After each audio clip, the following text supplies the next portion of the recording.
I was far from home, and the spell of the eastern sea was upon me.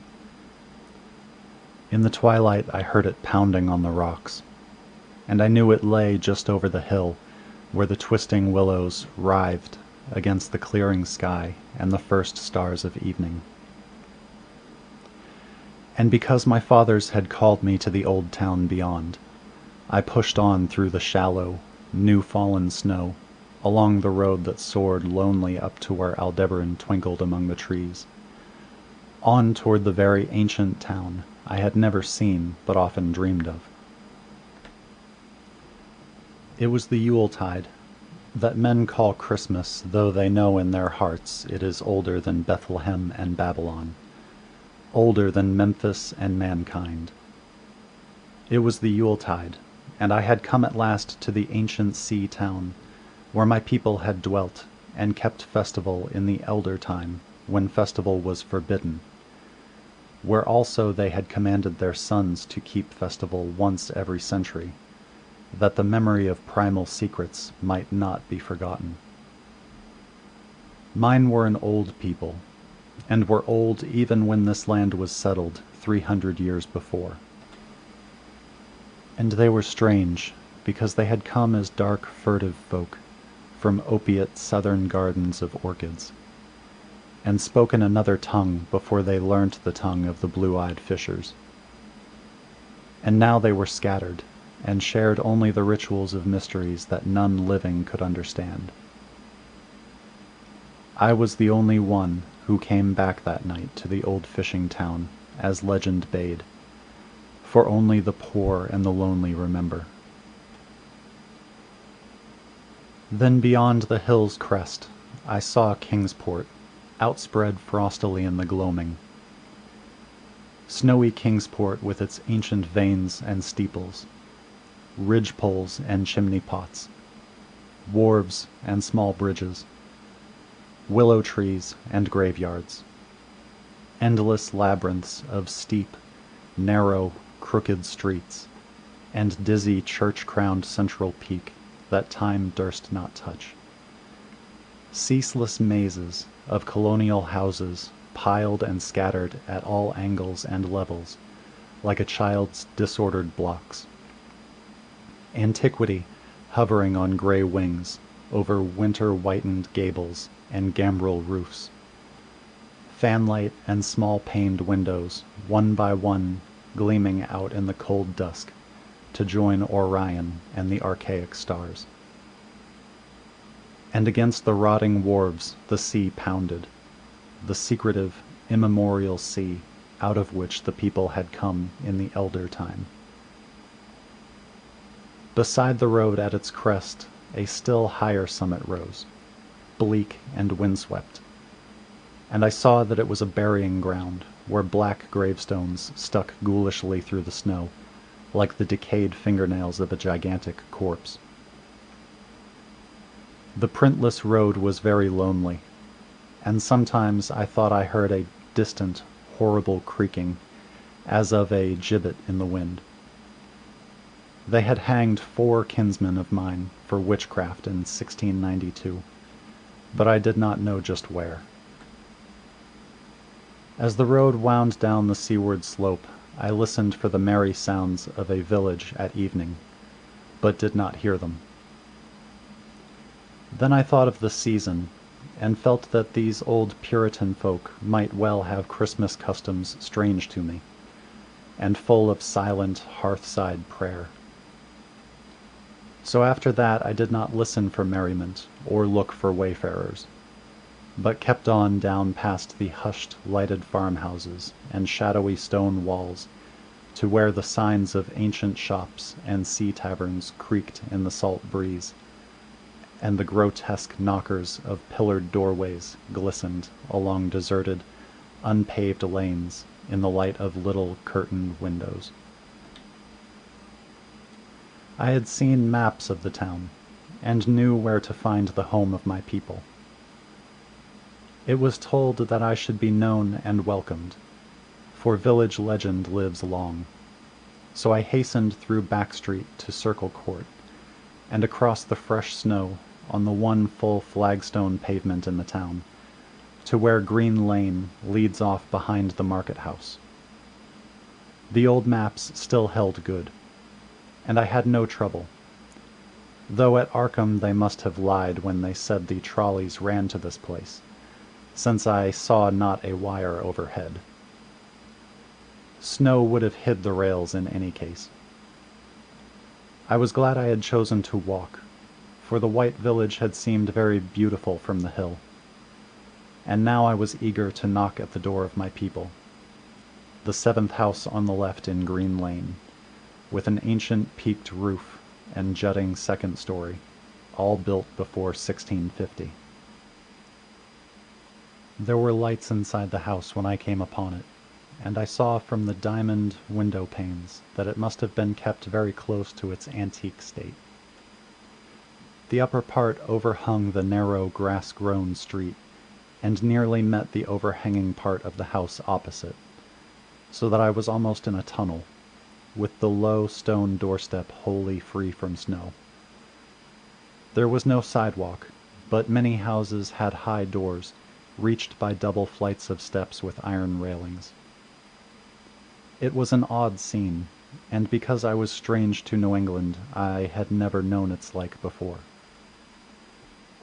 Though it pleased me, I would have relished it better if there had been footprints in the snow, and people in the streets, and a few windows without drawn curtains. When I sounded the archaic iron knocker, I was half afraid. Some fear had been gathering in me, perhaps because of the strangeness of my heritage, and the bleakness of the evening, and the queerness of the silence in that aged town of curious customs. And when my knock was answered, I was fully afraid, because I had not heard any footsteps before the door creaked open. But I was not afraid long, for the gowned, slippered old man in the doorway had a bland face that reassured me, and though he made signs that he was dumb, he wrote a quaint and ancient welcome with the stylus and wax tablet he carried. He beckoned me into a low, candle-lit room with massive exposed rafters, and dark, stiff, sparse furniture of the 17th century. The past was vivid there, for not an attribute was missing. There was a cavernous fireplace, and a spinning wheel at which a bent old woman, in loose wrapper and deep poke bonnet, sat back toward me, silently spinning despite the festive season. An indefinite dampness seemed upon the place, and I marveled that no fire should be blazing. The high-backed settle faced the row of curtained windows at the left, and seemed to be occupied, though I was not sure. I did not like everything about what I saw, and felt again the fear I had had. This fear grew stronger from what had before lessened it, for the more I looked at the old man's bland face, the more its very blandness terrified me. The eyes never moved, and the skin was too like wax. Finally, I was sure it was not a face at all, but a fiendishly cunning mask. But the flabby hands, curiously gloved, wrote genially on the tablet and told me I must wait a while before I could be led to the place of festival. Pointing to a chair, table, and pile of books, the old man now left the room. And when I sat down to read, I saw that the books were hoary and mouldy, and that they included old Morister's wild Marvels of Science, the terrible Sedicismus Triumphatus of Joseph Glanville, published in 1681, the shocking Demonolatria of Remigius, published in 1595 at Lyons, and worst of all, the unmentionable Necronomicon of the mad Arab Abdul al-Hazred, in Olaus Wormius's forbidden Latin translation, A book which I had never seen, but of which I had heard monstrous things whispered. No one spoke to me, but I could hear the creaking of signs in the wind outside, and the whir of the wheel as the bonneted old woman continued her silent spinning. I thought the room and the books and the people very morbid and disquieting, but because an old tradition of my father's had summoned me to strange feastings, I resolved to expect queer things. So I tried to read, and soon became tremblingly absorbed by something I found in that accursed Necronomicon, a thought and a legend too hideous for sanity or consciousness. But I disliked it when I fancied I heard the closing of one of the windows that the settle faced, as if it had been stealthily opened. It had seemed to follow a whirring that was not of the old woman's spinning wheel. This was not much, though, for the old woman was spinning very hard, and the aged clock had been striking. After that I lost the feeling that there were persons on the settle, and was reading intently and shudderingly, when the old man came back, booted and dressed in a loose antique costume, and sat down on that very bench, so that I could not see him. It was certainly nervous waiting, and the blasphemous book in my hands made it doubly so. When 11 struck, however, the old man stood up, glided to a massive carved chest in the corner, and got 2 hooded cloaks, one of which he donned, and the other of which he draped round the old woman, who was ceasing her monotonous spinning. Then they both started for the outer door, the woman lamely creeping, and the old man, after picking up the very book I had been reading, beckoning me as he drew his hood over that unmoving face or mask. We went out into the moonless and tortuous network of that incredibly ancient town. Went out as the lights in the curtained windows disappeared one by one, and the dog star leered at the throng of cowled, cloaked figures that poured silently from every doorway and formed monstrous processions up this street and that, past the creaking signs and antediluvian gables, the thatched roofs and diamond-paned windows, threading precipitous lanes where decaying houses overlapped and crumbled together, gliding across open courts and churchyards where the bobbing lanthorns made eldritch, drunken constellations.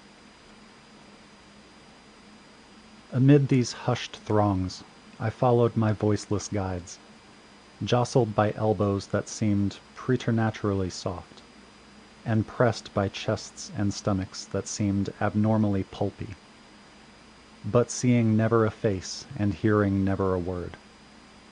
Up, up, up, the eerie columns slithered, and I saw that all the travelers were converging as they flowed near a sort of focus of crazy alleys at the top of a high hill in the center of the town, where perched a great white church. I had seen it from the road's crest when I looked at Kingsport in the new dusk, and it had made me shiver because Aldebaran had seemed to balance itself a moment upon the ghostly spire. There was an open space around the church, partly a churchyard with spectral shafts, and partly a half-paved square, swept nearly bare of snow by the wind, and lined with unwholesomely archaic houses having peaked roofs and overhanging gables. Death fires danced over the tombs, revealing gruesome vistas, though queerly failing to cast any shadows. Past the churchyard there were no houses. I could see over the hill's summit and watch the glimmer of stars on the harbor, though the town was invisible in the dark. Only once in a while a lanthorn bobbed horribly through serpentine alleys on its way to overtake the throng that was now slipping speechlessly into the church. I waited till the crowd had oozed into the black doorway, and till all the stragglers had followed. The old man was pulling at my sleeve, but I was determined to be the last. Then I finally went, the sinister man and the old spinning woman before me. Crossing the threshold into that swarming temple of unknown darkness, I turned once to look at the outside world, as the churchyard phosphorescence cast a sickly glow on the hilltop pavement. And as I did so, I shuddered. For though the wind had not left much snow, a few patches did remain on the path near the door, and in that fleeting backward look, it seemed to my troubled eyes that they bore no mark of passing feet, not even mine. The church was scarce lighted by all the lanthorns that had entered it, for most of the throng had already vanished. They had streamed up the aisle between the high white pews to the trap door of the vaults which yawned loathsomely open just before the pulpit, and were now squirming noiselessly in.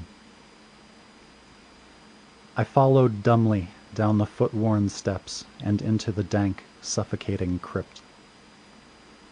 The tale of that sinuous line of night marchers seemed very horrible, and as I saw them wriggling into a venerable tomb, they seemed more horrible still. Then I noticed that the tomb's floor had an aperture down which the throng was sliding, and in a moment we were all descending an ominous staircase of rough-hewn stone. A narrow spiral staircase, damp and peculiarly odorous, that wound endlessly down into the bowels of the hill past monotonous walls of dripping stone blocks and crumbling mortar. It was a silent, shocking descent, and I observed after a horrible interval that the walls and steps were changing in nature, as if chiseled out of the solid rock. What mainly troubled me was that the myriad footfalls made no sound and set up no echoes. After more aeons of descent, I saw some side passages, or burrows, leading from unknown recesses of blackness to this shaft of nighted mystery. Soon they became excessively numerous, like impious catacombs of nameless menace, and their pungent odor of decay grew quite unbearable. I knew we must have passed down through the mountain and beneath the earth of Kingsport itself, and I shivered that a town should be so aged and maggoty with subterraneous evil. Then I saw the lurid shimmering of pale light, and heard the insidious lapping of sunless waters. Again I shivered, for I did not like the things that the night had brought, and wished bitterly that no forefather had summoned me to this primal rite. As the steps and the passage grew broader, I heard another sound, the thin, whining mockery of a feeble flute. And suddenly there spread out before me the boundless vista of an inner world.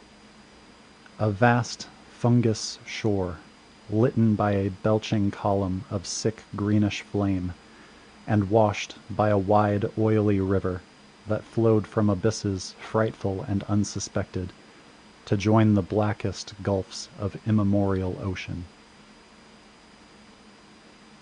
Fainting and gasping, I looked at that unhallowed Erebus of Titan toadstools, leprous fire, and slimy water, and saw the cloaked throngs forming a semicircle around the blazing pillar.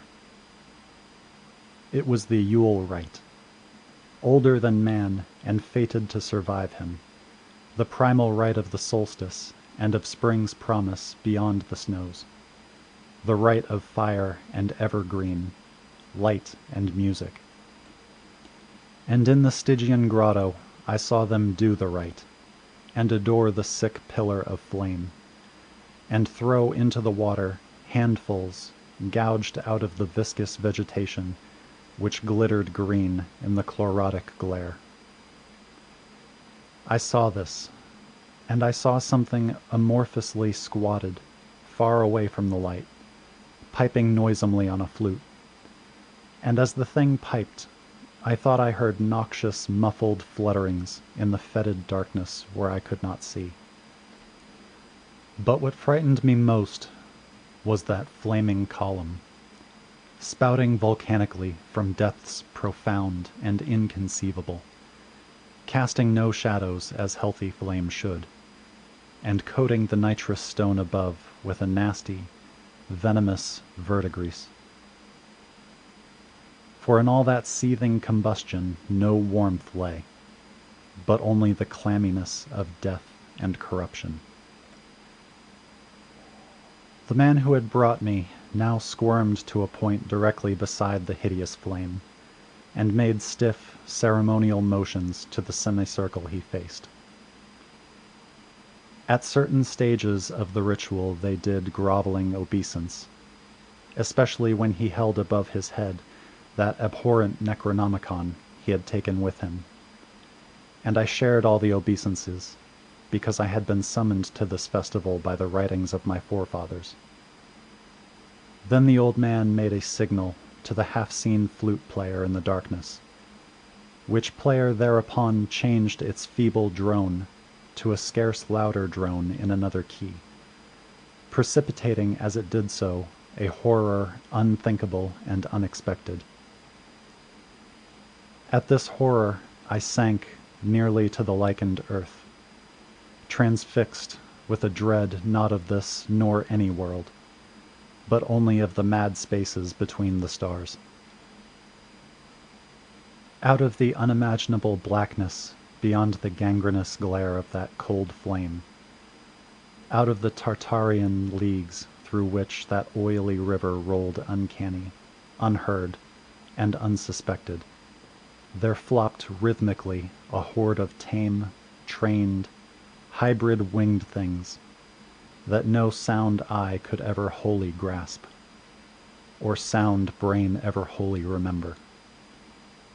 They were not altogether crows, nor moles, nor buzzards, nor ants, nor vampire bats, nor decomposed human beings, but something I cannot and must not recall. They flopped limply along, half with their webbed feet, and half with their membranous wings, and as they reached the throng of celebrants, the cowled figures seized and mounted them, and rode off one by one along the reaches of that unlighted river, into pits and galleries of panic where poison springs feed frightful and undiscoverable cataracts.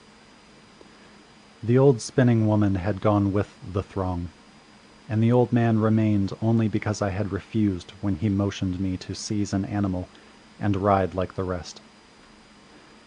I saw when I staggered to my feet that the amorphous flute player had rolled out of sight, but that two of the beasts were patiently standing by. As I hung back, the old man produced his stylus and tablet, and wrote that he was the true deputy of my fathers, who had founded the Yule worship in this ancient place, that it had been decreed I should come back, and that the most secret mysteries were yet to be performed. He wrote this in a very ancient hand, and when I still hesitated, he pulled from his loose robe a seal ring and a watch, both with my family arms, to prove that he was what he said. But it was a hideous proof, because I knew from old papers that that watch had been buried with my great-great-great-great-grandfather in 1698. Presently the old man drew back his hood and pointed to the family resemblance in his face, but I only shuddered, because I was sure that the face was merely a devilish waxen mask. The flopping animals were now scratching restlessly at the lichens, and I saw that the old man was nearly as restless himself.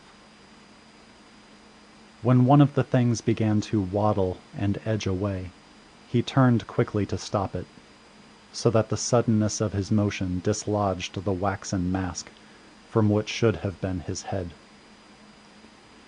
And then, because that nightmare's position barred me from the stone staircase down which we had come, I flung myself into the oily underground river and bubbled somewhere to the caves of the sea.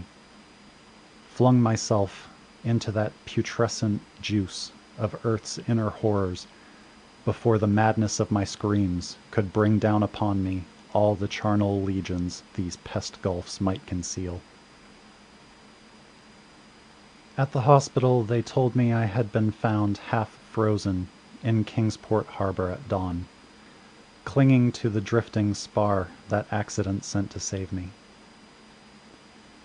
They told me I had taken the wrong fork on the hill road the night before, and fallen over the cliffs at Orange Point, a thing they deduced from prints found in the snow. There was nothing I could say, because everything was wrong. Everything was wrong, with the broad window showing a sea of roofs in which only about 1 in 5 was ancient, and the sound of trolleys and motors in the streets below. They insisted that this was Kingsport, and I could not deny it. When I went delirious at hearing that the hospital stood near the old churchyard on Central Hill, they sent me to St. Mary's Hospital in Arkham, where I could have better care. I liked it there, for the doctors were broad-minded, and even lent me their influence in obtaining the carefully sheltered copy of Alhazred's objectionable Necronomicon from the library at Miskatonic University. They said something about a psychosis, and agreed I had better get any harassing obsessions off my mind. So I read again that hideous chapter, and shuddered doubly, because it was indeed not new to me. I had seen it before, let footprints tell what they might, and where it was I had seen it were best forgotten. There was no one, in waking hours, who could remind me of it, but my dreams are filled with terror, because of phrases I dare not quote. I dare quote only one paragraph, put into such English as I can make from the awkward low Latin. "The nethermost caverns," wrote the mad Arab, "are not for the fathoming of eyes that see, for their marvels are strange and terrific. Cursed the ground where dead thoughts live new and oddly bodied, and evil the mind that is held by no head. Wisely did Ibn Shakabeo say that happy is the tomb where no wizard hath lain, and happy the town at night whose wizards are all ashes. For it is of old rumor that the soul of the devil-bought hastes, not from his charnel clay, but fats and instructs the very worm that gnaws, till out of corruption horrid life springs, and the dull scavengers of earth wax crafty to vex it and swell monstrous to plague it. Great holes secretly are digged where earth's pores ought to suffice, and things have learnt to walk that ought to crawl."